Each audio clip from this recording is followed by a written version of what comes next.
বর্ষার মরশুম চলে এসছে, বাজারে ইলিশ ছেয়ে গেছে। ঠিক জামাই ষষ্ঠীর দুদিন আগে বাজারে গেছিলাম, দেখি বিভিন্ন সাইজের ইলিশ চলে এসছে বাজারে। কারণ জামাই ষষ্ঠীর দিন আপনারা জানেন ইলিশের দাম বাড়বে, তাই দুদিন আগে আমি গেছিলাম ইলিশ, বিভিন্ন সাইজের ইলিশ। এই ইলিশটা দেখতে পাচ্ছেন, এটা 1300 টাকা কেজি। আর এই ছোটো সাইজের ইলিশটা এটা 500 টাকা করে কেজি যাচ্ছিল। যদিও জামাই ষষ্ঠীর আগে ওই ইলিশটাও দাম যাচ্ছিল 1400 থেকে 1500 টাকা কেজি। বিভিন্ন ধরনের ইলিশ আছে, বিভিন্ন সাইজের ইলিশ আছে, খুব ভালো সাইজ এগুলো।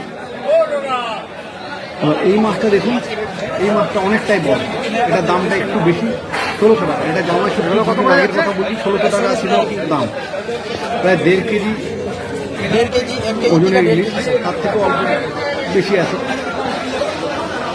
খুব সুন্দর সাইজটা ইলিশ। হোটেলে এই ধরনের ইলিশের করে একটু বিক্রি করে দেবে, প্লেট ভরা থাকে ইলিশের কাঁটাটা, এই ধরনের ইলিশ থাকে।